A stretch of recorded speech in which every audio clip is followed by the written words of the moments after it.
to make sure that I'm doing it right. Is it dry ice, Indy? Because I know on your Instagram, I think or your Facebook, it's a Blueprint Restoration. Yeah, I did change the name because to make it more fitting for other industries. And then eventually I would like to franchise it. Gotcha. Okay, so we're doing that. Hey, hang on a second.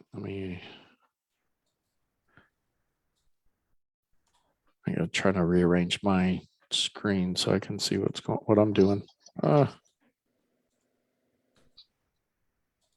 we'll do this. All right, so we're gonna go live. Welcome to the Detail Solutions Podcast. My name is Alex Russell, and I am your host. I'll be your host, whatever I say. It's Facebook Live. Facebook Live's messing me up. I heard an echo, and I know, dude. I think that was on yours, on mine. Yeah, so it's a Wednesday, so shotgun riding is Jason again. How you doing, buddy? Hell yeah, what's up, man? I'm good. How are you?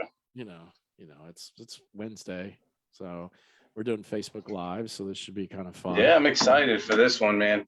See how this goes. All right, the Detail Solutions Podcast.com. That's the website. You guys and gals can go and find everything you want on the podcast, links to the show, where you can listen to it, links to the social media, the Instagram, the Facebook. I've yet to put the TikTok on there because we've only got the 2 videos, but they're funny either way. The merch store where you can go and buy t-shirts, hoodies, hats, whatever. Everybody's been complimenting on that hat. So go to the merch store and pick one up.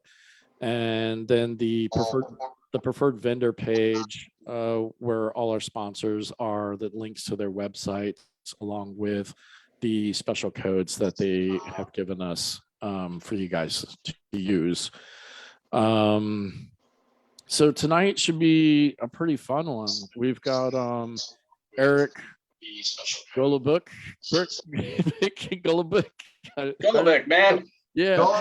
Golubic. Yeah, there we go. From Blueprint Restoration. He's gonna come on and talk to us about dry ice. I've had a couple of conversations with Eric now about dry ice. It's pretty interesting stuff. I know a lot of people in the industry are starting to get a little bit more into it. So Eric, how you doing, buddy? Fantastic. Yeah. So for everybody who's listening and for the ones that are, watching on Facebook Live, give us a little background. Like, how'd you get into detailing, and then how did you jump into dry icing and all that fun stuff? All right. I've been detailing about 21 years. I'm 41. Actually started in college. I worked for a Jeep and Chrysler dealership back in Ohio, where I'm originally from, Youngstown area, and started doing new and used cars, and then jumped in the body shop, needed help. And I was thrown right into it. I remember getting handed my Makita for the first time, and to buff a car straight out of a booth, and you could say, that didn't go well. Yeah. and we didn't have 20 years ago all these classes. Oh, I know, right? You learn the hard way. Yeah. I remember when I first worked at the car wash, my manager took a rotary on my buddy's Fox Body Mustang, and it was the rear quarter panel, like in between the rear quarter window and the back glass.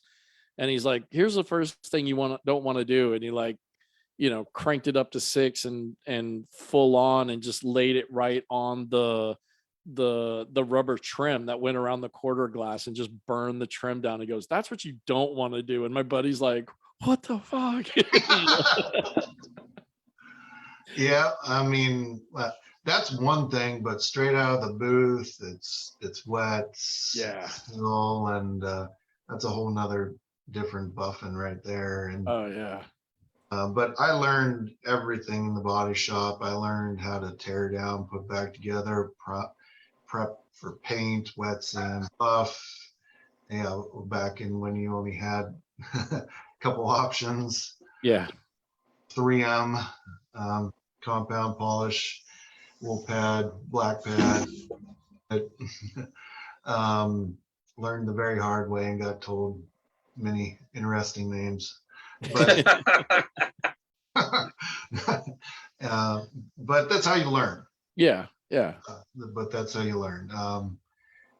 Many years of doing that, different collision shops, and then did it on the side for quite a while. Graduated college, moved here, worked for family events that host the 4-Hole Jamboree and Hot Rod Power Tour and stuff like that. Still did it on the side. Did trucking. Did it on the side for quite a while. Then see, worked for Indianapolis Motor Speedway Museum.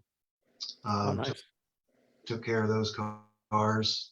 You know, most expensive car I've ever laid hands on is $70 million Mercedes W196, one of two in the world.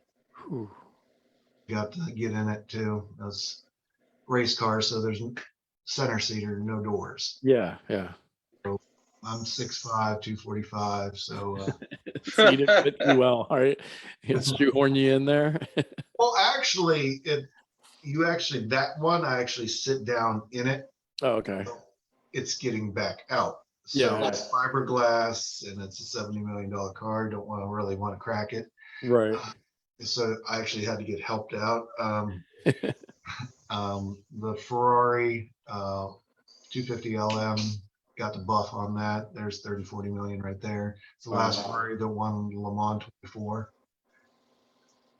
So, but anyway, that's my height of it. Then working for a dealership downtown, got introduced to the dry ice because of his connection, his friend. And then that guy never did anything with it at the time.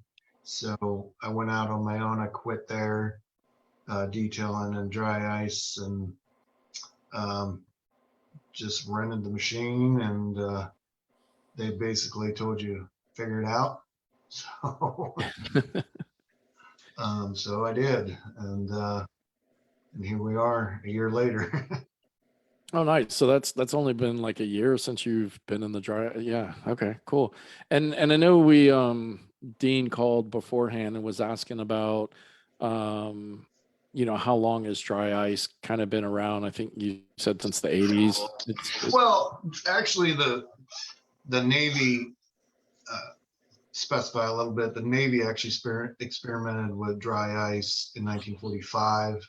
But the technology came around in 86. Oh, okay. We got to ask our resident Navy man, Ted Ripley, about this.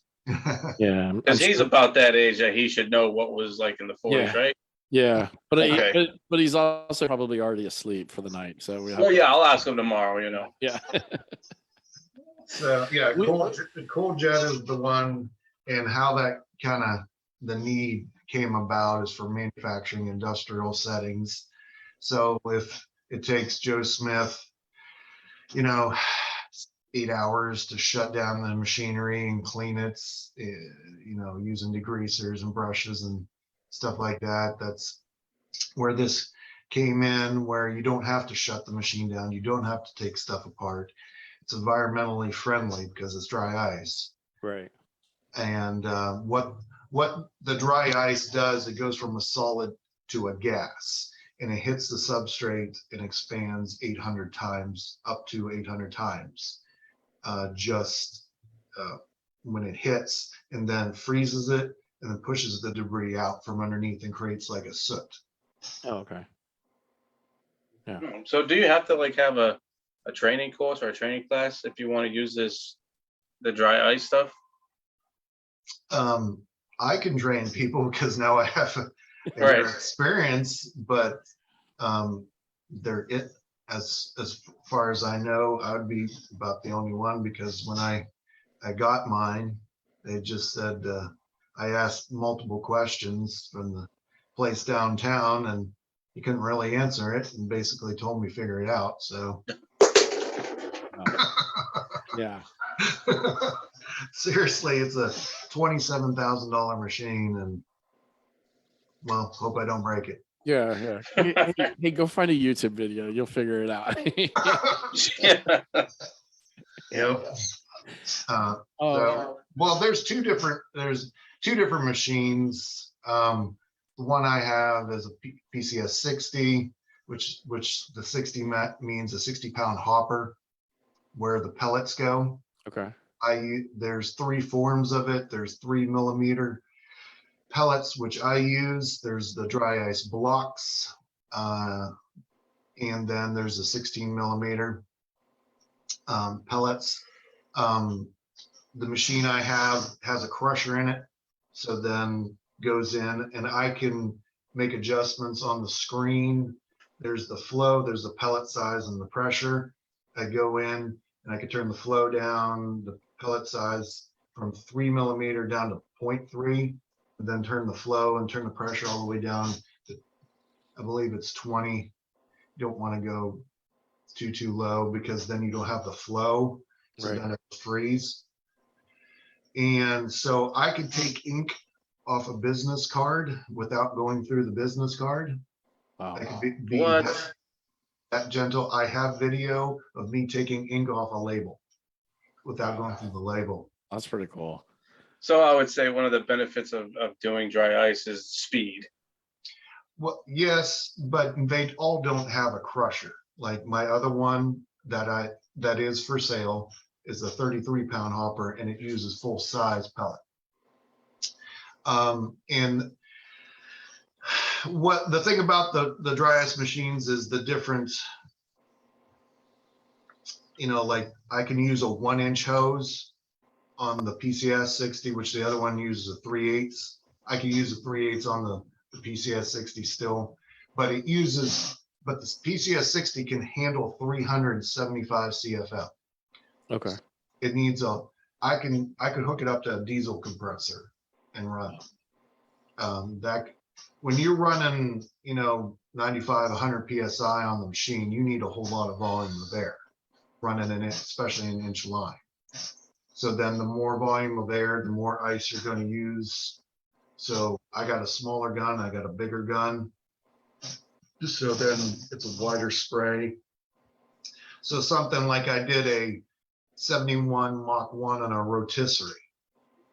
So he wanted the underneath done, Right. the engine bay and the trunk. So the goal wasn't to strip all the paint off, but the flaking paint, the sound deadener, and to clean every single structural hole, because he's doing a concourse restoration. Oh, wow. Because you don't want to get sand in the hole, then you're not going to get back out. And then sand creates pitting, and sand also creates heat. Right. Hey, we got a caller. Let's I think it's Dean again. Let's see. Hey, you're on the podcast live. Hey, it's Andrew St. Pierre from Canada. Oh, How it's are you guys? it's Andrew, the other Canadian. How you doing, buddy? I saw Dean's post. I either want to see Bruno on the podcast from dancing on TikTok. Well, we've got Eric on from Blueprint Restoration talking about dry ice. You got any dry ice questions for Eric? Yeah. So my question is, when would I use dry ice? Like, when would I incorporate it into detailing? What I use it for, you can use it for any aspects of detailing. You could do the motor. You can do what I've been doing is, like today, I just finished up 2 Land Cruisers at Ed Martin Toyota up in Noblesville. It's a very popular thing. I've seen two ends of the spectrum. One, people who are putting more money into their vehicles that are paid off, because let's say so-and-so has a SUV, it's paid off, instead of going out and buying a $80,000, $90,000 SUV, they're putting money into it. So cleaning it, and then I use a rust and anti-rust barrier underneath. I could do, if somebody wants the wheels off, I could do the suspension, I could do the motor. I've even done interior detailing with dry ice. Like, yeah, again, an SUV, you push the seat forward, somebody has kids and they got food and stuff in the sliders, you can use the dry ice in there. You can turn it all the way down, use it on the vents. But mainly undercarriages is what I've been doing with it. Okay.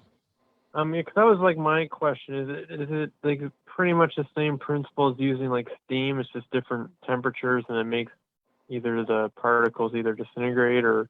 That was my main question. Is like when would we use it? It looks cool, and like it looks really cool. It's a new thing. But I just didn't know where like I could incorporate it, or like would it replace steam, or is it a separate thing?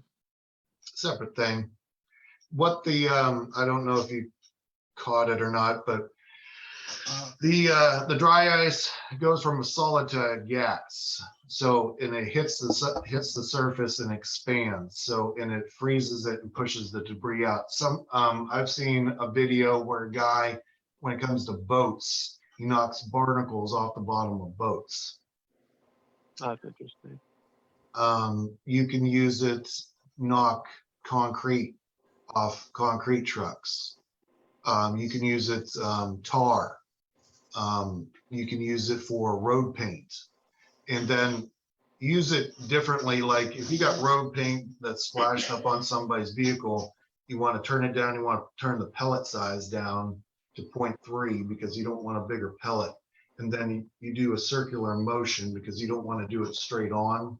You do it from the side, and then it will kick it off instead of using the traditional paint thinners and rags and smearing and make a mess. They'll take it right off.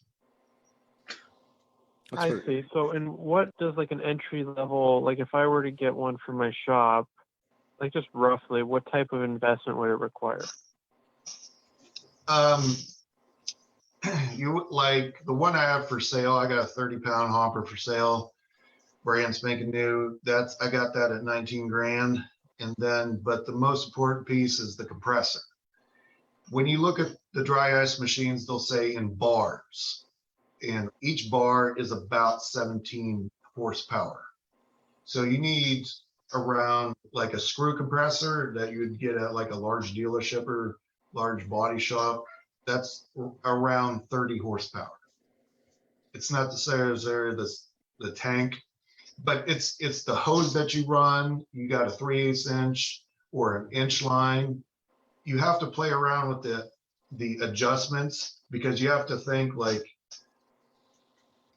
you know, like my PCS 60 versus the smaller one. You want a large it be able to handle because it's like sucking through a straw if you don't have the right size hose. Yeah. It's the volume of air running through. So, you know, you got to look at your attachments. So you got 2 attachments coming through, but you got a smaller one in between, and it's going to struggle. The compressor, like the PCS 60, again, needs at least a screw compressor, which you're talking 8 to 10,000. You can also rent from Sunbelt or a McAllister's, and like a large job. And what I do is if I go mobile and I need something like that 71 Mach 1, I have him rent it. And it's about $400 for the day. It's not bad. Okay, that's a good point too. Yeah. Okay, because I really haven't looked too much into dry ice. I just saw a bunch of people talking about it. So I really don't know much about it, but you've given me a lot of things to think about. It does sound like I was telling Alex at the beginning, it does sound like a lot, but the endless, you don't have to do just detailing. You could do restoration with it. People are doing high-end, you know, 6-figure muscle car, you know, restoration or something, and they pull the body off and do the frame, you do the motor, the transmission. You can again use it on boats. People use it in the manufacturing industry, industrial industry, fire and restoration, pharmaceutical, food processing. you can easily make your money back. You get an insurance job or Oh, yeah. fire. Yeah. Yeah. You know, you go into a house, a very large house, and the bones of the house are still good, but you know, there's soot everywhere, and insurance job, and you'll make 10, 20 grand and pay for that machine and almost in one job. Yeah, that's a good idea too. Perfect. That's all I got. Perfect. Listen, Andrew, we appreciate you giving Appreciate it out.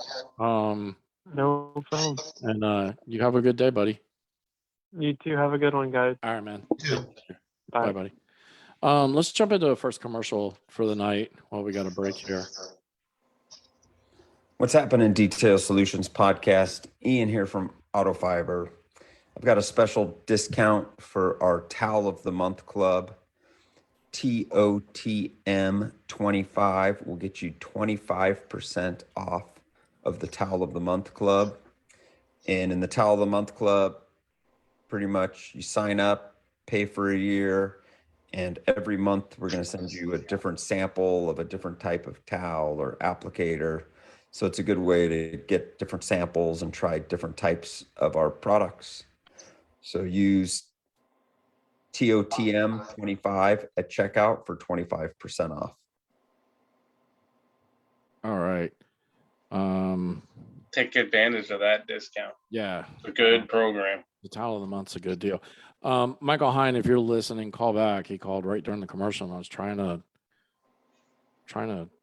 answer and tell him that we were in the middle of the commercial, but he didn't talk to me. So whatever. Michael Hine, call back.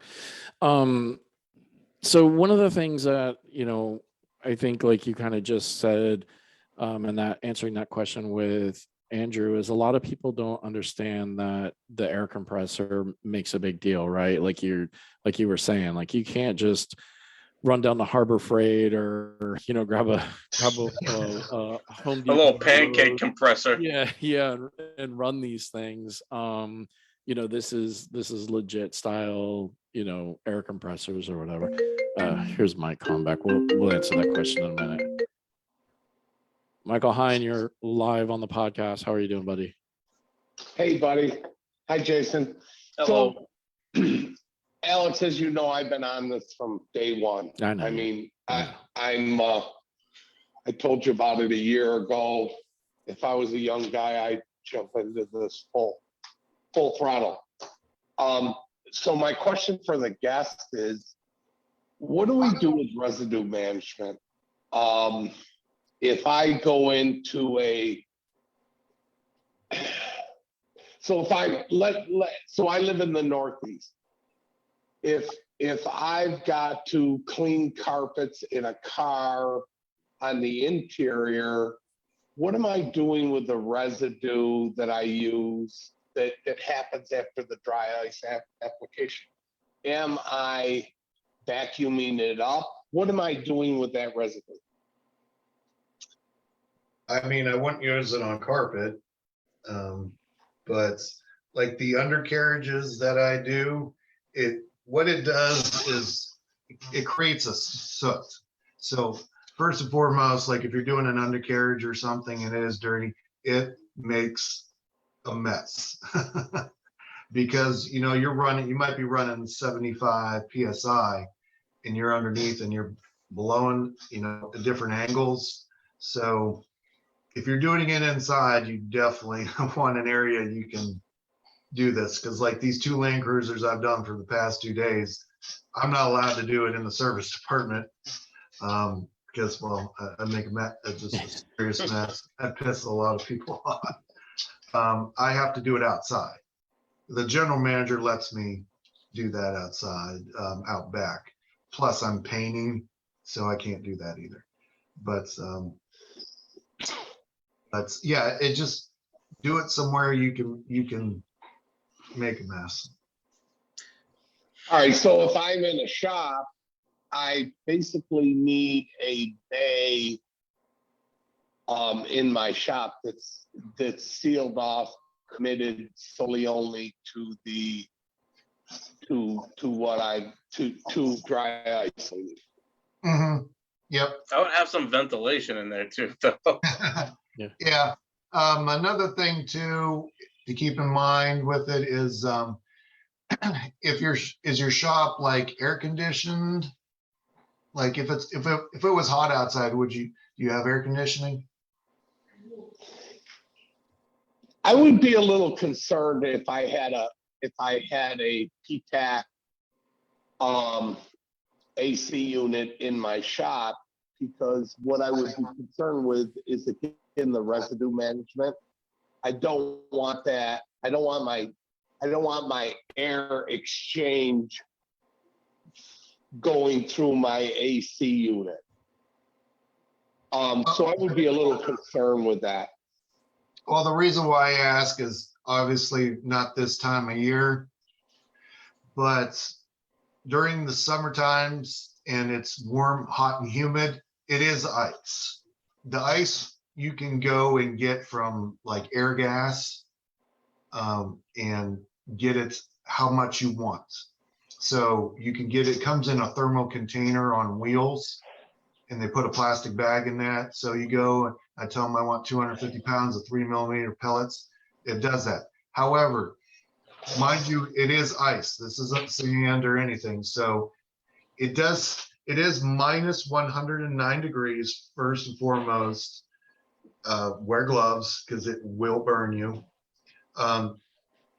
Another thing too, it is CO2, so it sucks the oxygen out of the air. So tuck your head in it. You can't breathe. But another thing too, back to the heat, if it does, if you get it and it's hot and humid, use it. Don't sit, because if you let it sit for a couple days, even though it's in there, it's in the thermal container and it's closed, you will notice a difference from the density of it, because it will spit water. You can tell a difference when it hits, like if I'm doing an undercarriage, fresh ice versus a couple days. If it's hot, you want to get it, you want to use it, don't let it sit. But like a day like this where it's 45 degrees in the morning, it could go all week. But just keep in mind it is ice, and that's pellets.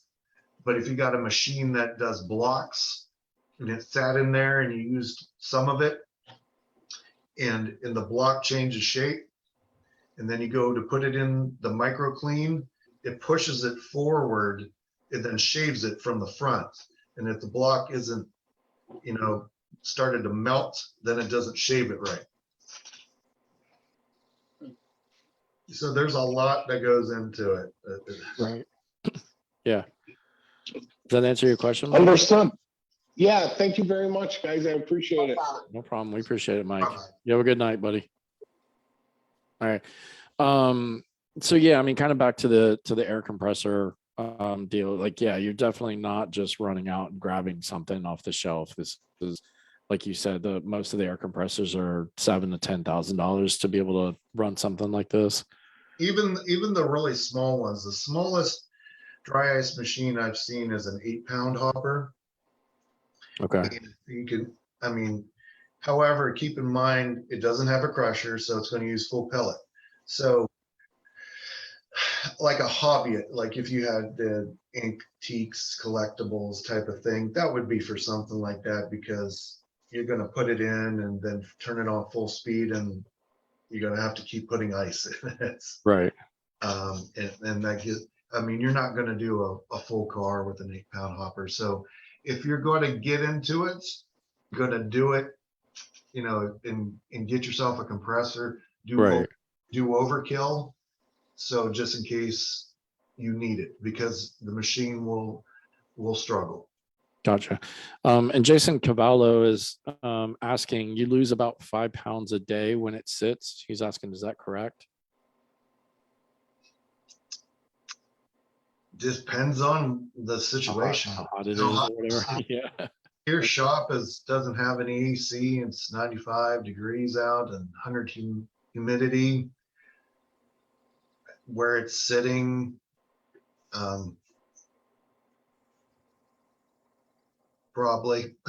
Yeah, I gotcha. It's, Um, it's just the density, like, again, you notice a difference when you're using that. right. Doesn't, it will start spitting. Right.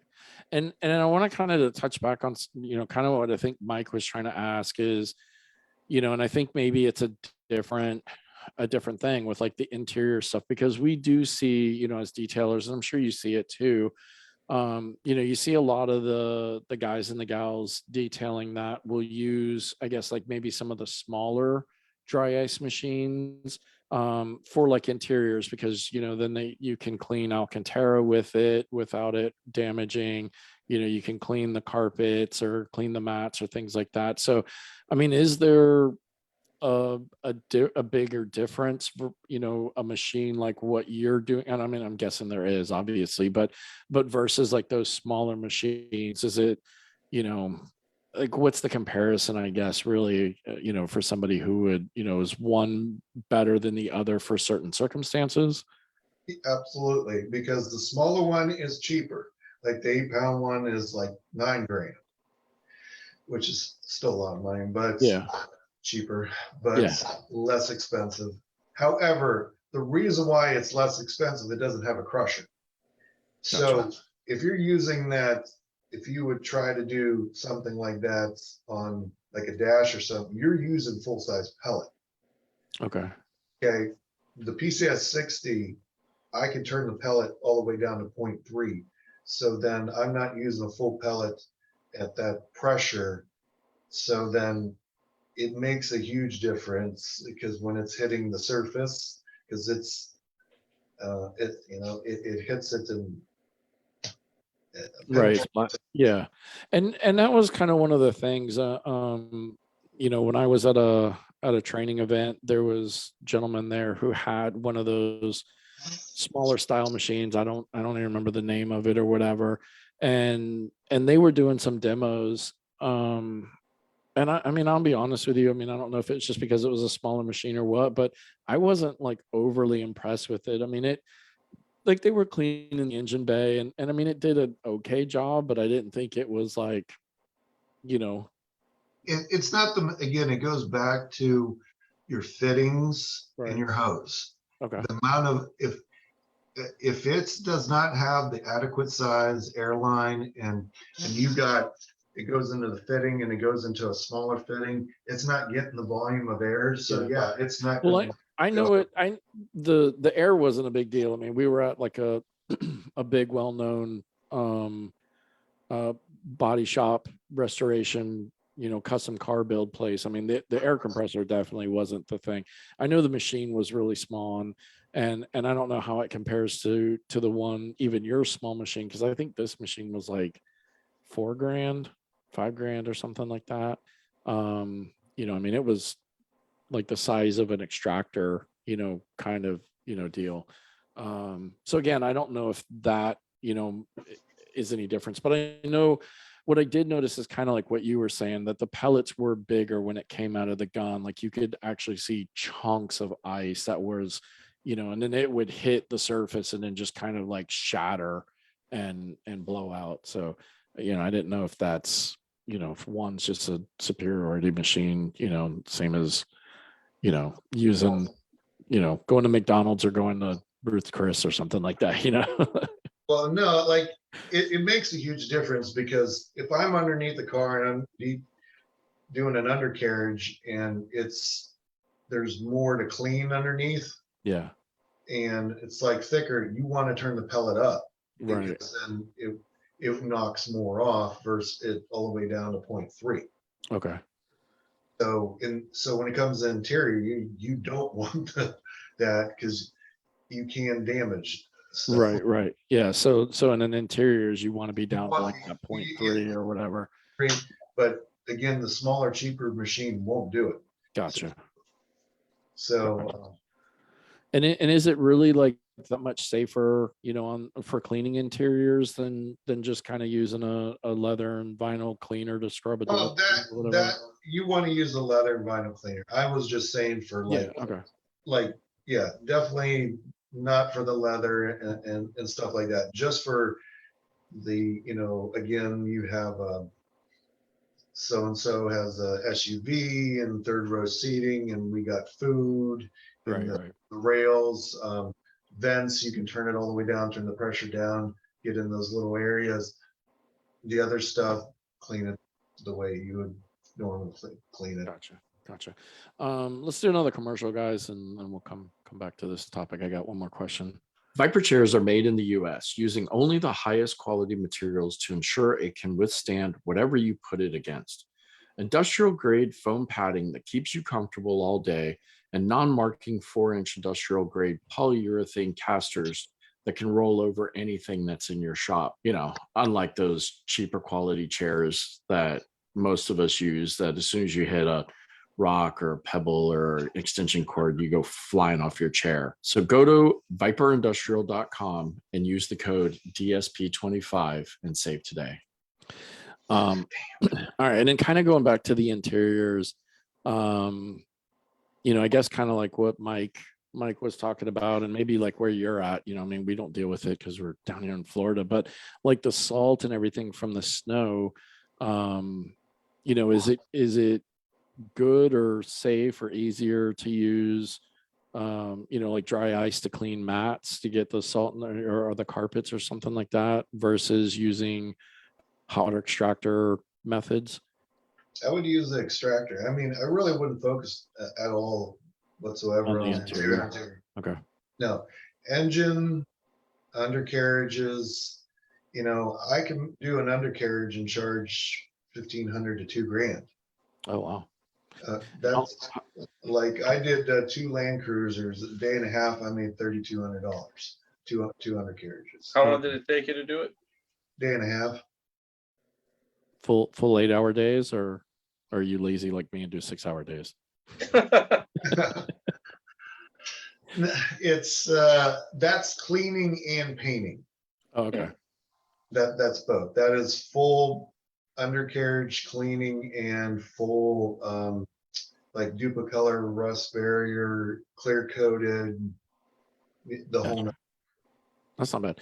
No, the reason I you know, was trying to ask about the interiors is because, you know, again, you know, that's what you see a lot of, you know, on Facebook and Instagram or whatever. You see a lot of people using the dry ice machines on the interiors as like a quicker, faster, easier way to clean interiors. Absolutely. I mean, there's that little aspects that you can use it on, but if you're going to spend this type of money, I would suggest. Yeah, don't do $300 jobs with it. You need to do $1,500 plus jobs with it. Yeah, if you need it real quick for shit, a little something, but you're gonna invest, you know, $30,000-$40,000. Look, I'll tell you what, man. If this was affordable to a lot of detailers, this shit would be everywhere. Right. Yeah. Well, and I think that's the thing, and that's why I wanted to have Eric on, is because, you know, I mean, like, I look at it for me, like there's no, I mean, and not that there's no way, I guess, because Eric's kind of given us some examples of like outside the box thinking, right? Like with the house stuff and the, you know, if you're a Marine assassin or whatever, you know, this is a perfect way to clean the boats and whatnot. But like ultimately, I would think, like, you know, for the cars that I deal with, which are, you know, typically, you know, year-ish or newer, you know, to me, there's not a need for it. So I mean, like, that's my mentality. It's just do the undercarriages. I mean, one group that I've got into, the very first one I did was a Land Cruiser. Right. The Land Cruiser community would be, they, you know, they love their Land Cruisers, and so they will spend the money. I've done many of them. People want to spend the money to clean them, to anti-rust, especially where I'm at. And again, I had a woman with a 91 Jeep Wrangler, and you know, I told her $1,800. She said nobody would touch her Jeep, and 2 years, and I got done in 2 days.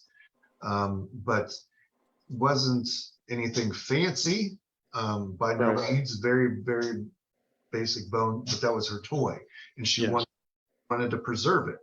So you just you can make your money back you do it the right way. Yeah, no, and I think definitely like down here, I mean, I could see definitely the Jeep community down here is big. The side by sides, would Yeah. probably be another thing you could hit up, because I mean, side by sides are going out, in the muds and the trails and all that stuff. So that's probably another one. And then the other thing that I kind of like that you're saying about it is, package it with some kind of undercarriage protection or something like that, versus just, we're doing, dry ice blasting or whatever, that's where, again, I think a lot of detailers probably don't understand. And I think that's a cool thing that you're, kind of pointing out, is it's not that you're just dry ice blasting it, but you're dry ice blasting it. And then you're doing some kind of, either undercarriage sealant or, repainting or something like that. So it's definitely a side market or hustle, or, again, outside the box thinking. Yeah, Hey, Tommy, how you doing, buddy? I didn't wanted to say hi. Tommy's on. Hi. Yeah. And again, I mean, for I'll give them a little plug or whatever, but this would probably fall in great to anybody who's going to the IGL Aegis training, I did. Mm. to do the dry ice blasting, and then you hit it with the Aegis, for protection. So Plug. Joel, send check to Alex Russell at Yep, I went to the Aegis class. Yeah. I mean, just curious, what did you think as far as like for using it with the dry ice? Is that a good combo to, do the dry ice and then do the Aegis? Absolutely. Clean down and carriage, do that. And then you can have, you can upsell, have two packages. You can have a lower line like a duplicolor, or you can have the Aegis as a 15-year coating. Nice. But again, with the Aegis, you can use it in all kinds of stuff too. So Right. Yeah. And I'm sure, again, because with the dry ice, again, you can use it on all types of stuff. So it's probably a good hand in hand, combination. yeah, absolutely. And it's mobile too. These are on wheels. They're on 4 wheels. The small one again that I have for sale is 176 pounds, it's 32 by 28. So 2 people can pick it up, put it in the back of a truck, a van or whatever. My cold jet is probably about 250 pounds. I put that in my trailer and just roll it. So you keep yourself van, trailer, whatever, and be mobile with that. Just again, you have to have a compressor. Yeah. It runs 110, so you can plug it right in the wall. So you don't need a 220. So No, that's awesome. It's awesome. Go to different shops with it. Yeah, no, that's killer. Let's do one more ad real quick. O'Burt Car Care started as a compounding experiment, then developed into a passion to create a simple, effective paint correction system, and took years to perfect. O'Burt created compounds that matched perfectly with pads and created a system to remove the guesswork from paint correction and polishing your vehicle. Go to oburtcarcare.com. Don't forget to use the code DSP at checkout to get your free product with purchase. Have you run into anything that dry ice blasting hasn't been able to do? Or, is it just like, it'll do it all? Pretty much. One that's bought me, it was a 31 Rolls Royce. Okay. 19. I did the undercarriage, but it didn't get it all because the older cars have oilers on them. So you have 91 years of dirt, grease. Yeah. Just solid. But that was a learning experience. But you can also too hook up the cold jet to another machine, which is called CO2 150. So you can run, let's say you're doing a body off restoration, you can run in a medium abrasive and the dry ice at the same time, so you can cut and clean. Oh, wow. Okay. So it's a 100-pound hopper. So then it's a whole nother gun. Right. You're running 90, 95 PSI. So yeah, wow. you can do that type of thing. So that hits, that cuts, and then the dry ice cleans and kind of keeps the abrasive down as well. So you can go straight to paint. Oh, wow. Kind of equivalent to sandblasting in a way, or different? I mean, sand you can use again. The thing with the sand, it gets everywhere. It gets in, and once you get it in, like I was mentioned before about the Mustang, you get it in holes and stuff like that. You're not getting it back out. Gotcha. So the dry ice is a little safer. I gotcha. And then you mentioned earlier about it being minus 109 degrees. Yeah. So obviously, like you said, wearing gloves or whatever, but what other types of PPE would you want to have or wear or whatever to protect yourself, or gloves just pretty much about it? No, I mean, when I do an undercarriage, I'll go to Home Depot and get a full painter suit. You want gloves, up to something up to here, like rubber gloves that you put down in there. It will burn you, especially like on the gun. Like if you get a little crazy with it and don't realize that your hand's right here, and it will take skin right off and cut. Like, wow. Yeah, I had a big old right across here bleeding like that. It's no joke. Again, CO2 takes the oxygen out of the air. So if you have it in a closed area and you have a whole lot of it, it can kill you. Yeah.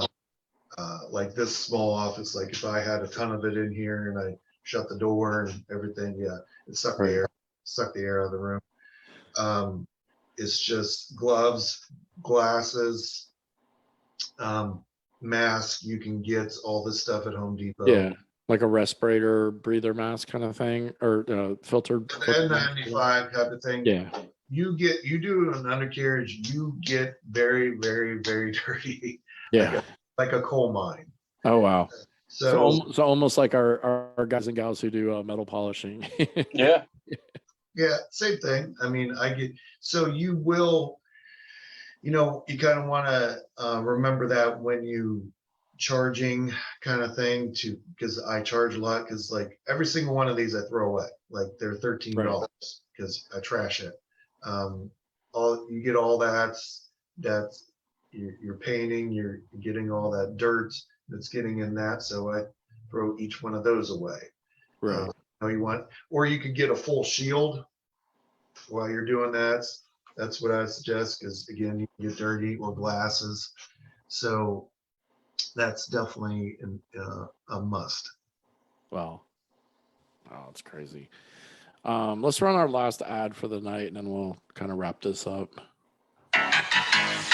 Oh man, can somebody turn that down? Hey, I wanted to tell you how the Detailer's Roadmap has increased leads and boosted my website's optimization on Google. The whole process from start to finish was a breeze, and the Detailer's Roadmap staff was there every step of the way. They have a full team of writers and designers to communicate with during your development. And with the Detailer's Roadmap, your site is built to convert and rank high on Google's main page. So go to detailersroadmap.com and start your new site design today. Dude, seriously, you still haven't fixed that?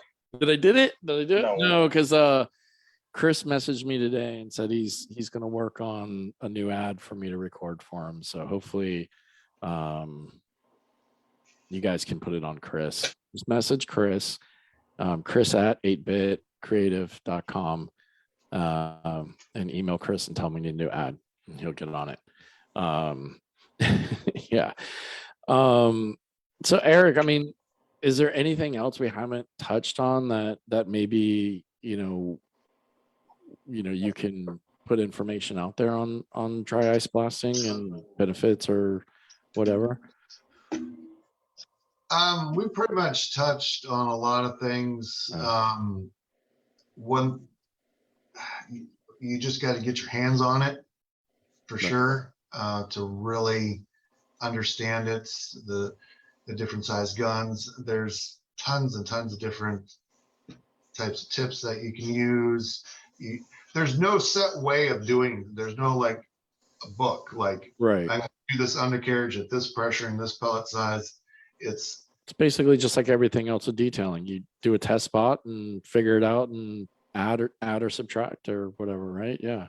Yeah. So again, there's that. Just getting in there and doing it and figuring it out. But if there's anybody out there that really is interested, be more than happy to, travel and can do some training. Well, drop your what's the best way for anybody to reach out to you, whether it's social media or reaching out to you, via phone call, text, or something like that. How can people get a hold of you if they are interested? And then the other thing I wanted to ask you too is, you just kind of said it with traveling or whatever to do training, but do you do training, for people if they're buying a machine? Do you offer training? Yeah, absolutely. Yeah. Or- Yeah. If you're interested in buying a machine, let me know. Be more than happy to do some training with you. You can reach me on my cell is 301-730-4727. Email is dryiceindie@gmail.com. Facebook is Blueprint Restoration. I have a YouTube channel, Detail Envy. I got over 100 videos on there.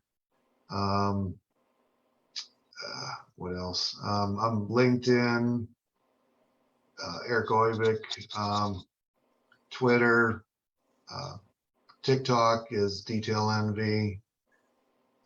What else am I missing? Instagram, Blueprint Restoration. I got all kinds of ways of. OnlyFans? Oh, no. That's my night job. We've gotten away from asking people about the OnlyFans. We might have to start bringing that back. Detailers only. Yeah. Only Yeah. detailers. Yeah, yeah. I'll also put those in the show notes. I don't know if anybody reads the show notes, but I'll list all of the things that Eric just said too in the show notes. Listen, Eric, I appreciate you coming on and doing this. Shout out to Dan Williams for putting us in contact and kind of suggesting us having you on. I was excited about doing this one because, again, I think it's becoming a little more popular in the detailing community, and I think a lot of people are curious about it, but don't necessarily or don't really understand it yet. So I think it was great to have you on to kind of explain everything and go over it and the benefits and whatnot. So hopefully it gives everybody a little bit better information. And opens some different avenues for people moving forward to be able to do some different things there. It's definitely the next big thing for sure. And so when I went to the ages class, there was the only one with one, and but a lot of people are very curious about it. So that's awesome, man. That's awesome. Well, listen, everybody, make sure you guys go and like and subscribe and share the podcast. It'd be really great if you guys went and left us a positive review. That's how Google, or not Google, I mean, that's how Google works for your website. But that's how Anchor and Spotify and Apple iTunes and whatnot, that's how they rank us and move us up the list. And I'd like to be back in that top 100 most listened on the automotive side. Plus, man, if we're trying to get this Barstool thing, we got to get their attention somehow or another. So climbing up the ranks does that.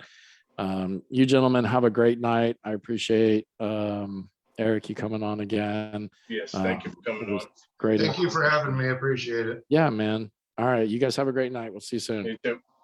Bye. All right, bye.